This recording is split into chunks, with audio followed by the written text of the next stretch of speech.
ओम नमो भगवते वासुदेवाय।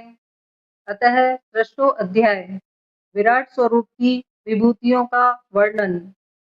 ब्रह्मा जी कहते हैं, उन्हीं विराट पुरुष के मुख से वाणी और उसके अधिष्ठाता देवता अग्नि उत्पन्न हुए हैं। सातों छंद उनकी सात धातुओं से निकले हैं। मनुष्यों, पितरों और देवताओं के भोजन करने योग्य अमृतमय अन्न, सब प्रकार के रस, रसेंद्रिय और उसके अधिष्ठाता देवता वरुण विराट पुरुष की जिह्वा से उत्पन्न हुए हैं। उनके नासा छिद्रों से प्राण, अपान, व्यान, उदान और समान, ये पांचों प्राण और वायु तथा घ्राणेन्द्रिय से अश्विनी कुमार समस्त औषधियां एवं साधारण तथा विशेष गंध उत्पन्न हुए हैं।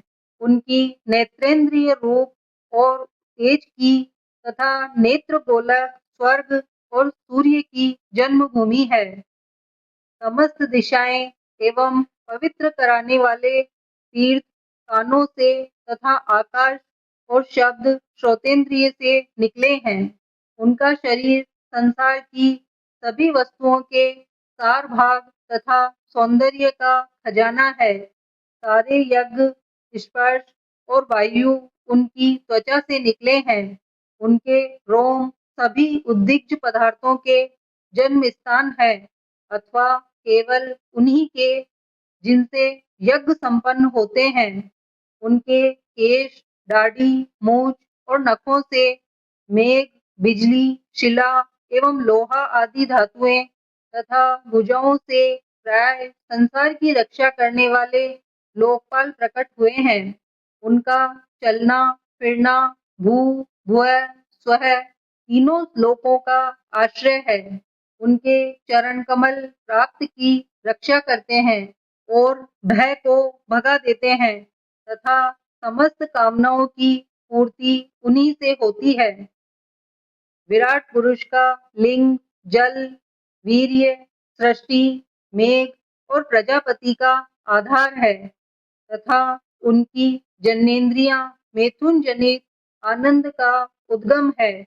नारद जी विराट पुरुष की वायु, इंद्रिय, यम, मित्र और मल त्याग का तथा गुदा द्वार, हिंसा, निश्रति, मृत्यु और नरक का उत्पत्ति स्थान है। उनकी पीठ से पराजय, अधर्म और अज्ञान, नाड़ियों से नद, नदी और हड्डियों से पर्वतों का निर्माण हुआ है। उनके उदर में मूल, प्रकृति, रस नाम की धातु तथा समुद्र, समस्त प्राणी और उनकी मृत्यु समाई हुई है। उनका हृदय ही मन की जन्मभूमि है। नारद, हम, तुम, धर्म, सनकादि, शंकर, विज्ञान और अंतःकरण सब के सब उनके चित्त के आश्रित हैं। कहाँ तक गिनाए, मैं, तुम, तुम्हारे बड़े भाई सनकादि, शंकर देवता, दैत्य, मनुष्य, नाग, पशु पक्षी, मृग, रेंगने वाले जंतु, गंधर्व, अप्सराएं, यक्ष, राक्षस, भूत, प्रेत, सर्प, पशु, पितर, सिद्ध, विद्याधर, चारण, वृक्ष और नाना प्रकार के जीव जो आकाश, जल या स्थल में रहते हैं, ग्रह, नक्षत्र, उच्चल तारे, बिजली और बादल, ये सब के सब विराट पुरुष ही हैं। यह संपूर्ण विश्व जो कुछ कभी था, है या होगा, सबको वह घेरे हुए हैं और उसके अंदर यह विश्व उसके केवल 10 अंगुल के परिमाण में ही स्थित है। जैसे सूर्य अपने मंडल को प्रकाशित करते हुए ही बाहर भी प्रकाश फैलाते हैं, वैसे ही पुराण पुरुष परमात्मा भी संपूर्ण विराट विग्रह को प्रकाशित करते हुए ही उसके बाहर भीतर सर्वत्र एक रस प्रकाशित हो रहे हैं। मुनिवर, जो कुछ मनुष्यों की क्रिया और संकल्प से बनता है, उससे वह परे है और अमृत एवं अभय पद मोक्ष का स्वामी है। यही कारण है कि कोई भी उसकी महिमा का पार नहीं पा सकता। संपूर्ण लोक भगवान के एक अंश मात्र है तथा उनके अंश मात्र लोकों में समस्त प्राणी निवास करते हैं। भूलोक, भूलोक और स्वलोक के ऊपर महलोक है।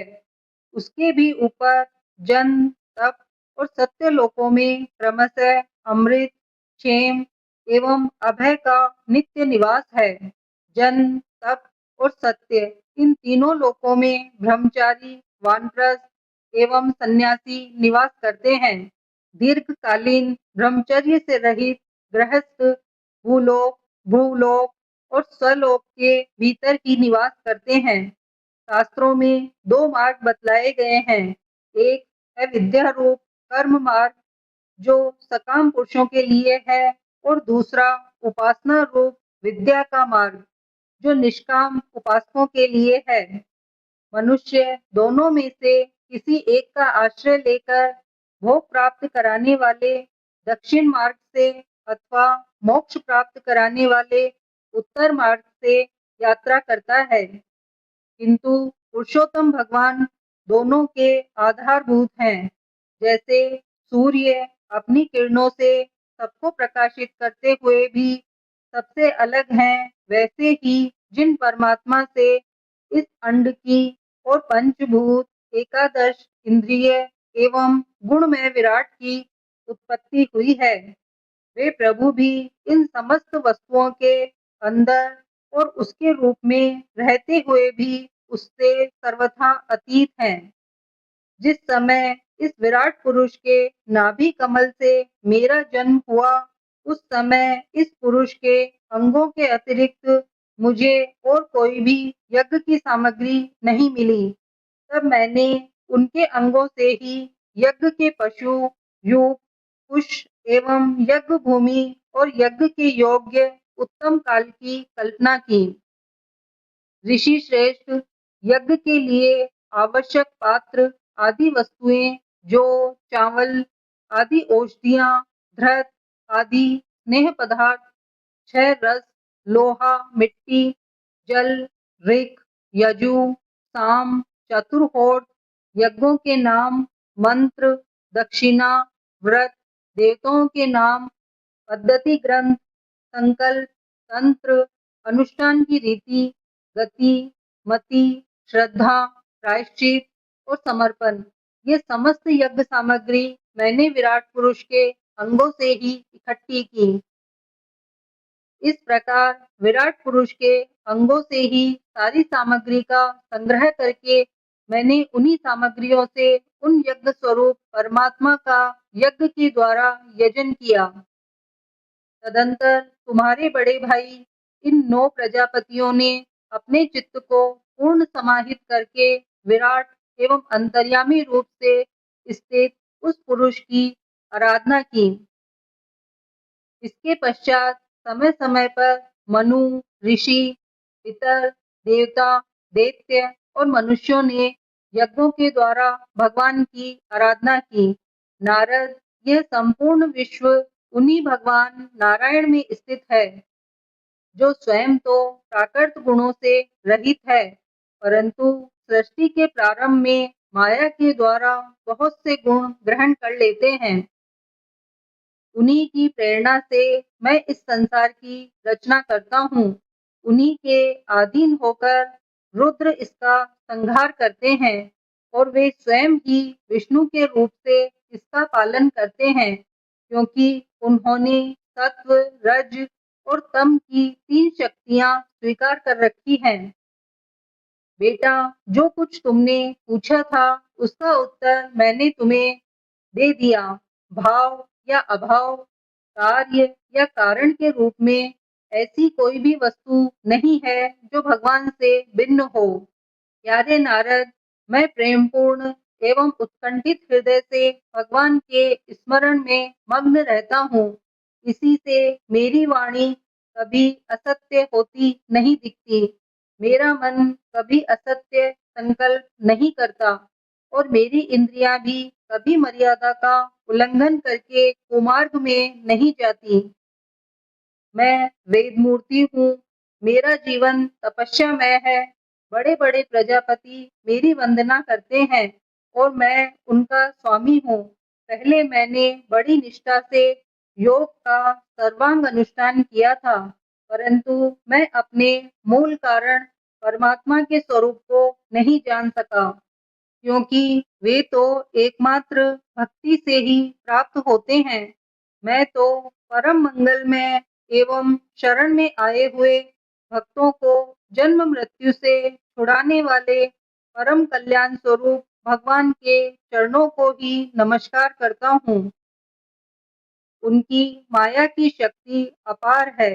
जैसे आकाश अपने अंत को नहीं जानता, वैसे ही वे भी अपनी महिमा का विस्तार नहीं जानते।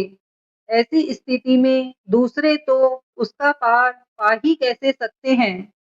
मैं, मेरे पुत्र, तुम लोग और शंकर जी भी उनके सत्य स्वरूप को नहीं जानते।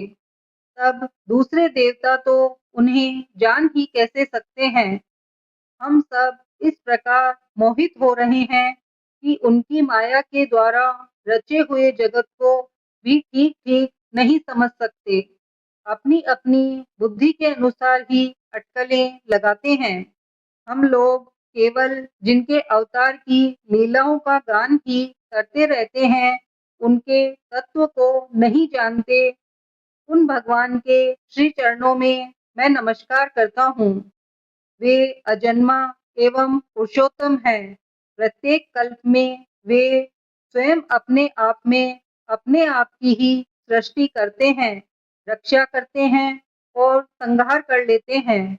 वे माया के लेस से रहित केवल ज्ञान स्वरूप हैं और अंतरात्मा के रूप में एक रस स्थित हैं। वे तीनों काल में सत्य एवं परिपूर्ण है। न उनका आदि है न अंत। वे तीनों गुणों से रहित सनातन एवं अद्वितीय हैं। नारद महात्मा लोग जिस समय अपने अंतःकरण, इंद्रिय और शरीर को शांत कर लेते हैं, उस समय उनका साक्षात्कार करते हैं। परंतु जब असत पुरुषों के द्वारा कुतर्कों का जाल बिछाकर उनको ढक दिया जाता है, तब उनके दर्शन नहीं हो पाते। परमात्मा का पहला अवतार विराट पुरुष है।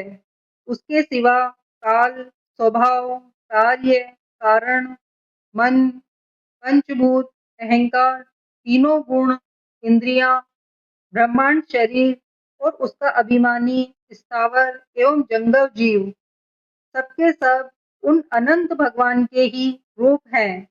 मैं, शंकर, विष्णु, दक्ष आदि ये प्रजापति, तुम और तुम्हारे जैसे अन्य भक्तजन, स्वर्गलोक के रक्षक, पक्षियों के राजा, मनुष्य लोक के राजा, नीचे के लोकों के राजा, गंधर्व, विद्याधर और चारणों के अधिनायक, यक्ष, राक्षस, सांप और नागों के स्वामी, महर्षि, पितृपति, दैत्येंद्र, सिद्धेश्वर, दानवराज और भी प्रेत, पिशाच, भूत, कुष्मांड, जल, जंतु, मृग और पक्षियों के स्वामी एवं संसार में और भी जितनी वस्तुएं ऐश्वर्य, तेज, इंद्रिय बल, मनोबल, शरीर बल या क्षमा से युक्त हैं, अथवा जो भी विशेष सौंदर्य, लज्जा, वैभव तथा विभूतियों से युक्त है, एवं जितनी भी वस्तुएं अद्भुत वर्ण वाली, रूपवान या अरूप हैं, वे सबके सब परम तत्व में भगवत रूप ही हैं। नारद, इनके सिवा परम पुरुष परमात्मा के परम पवित्र एवं प्रधान प्रधान लीला अवतार भी शास्त्रों में वर्णित हैं। उनका मैं क्रमशः वर्णन करता हूँ।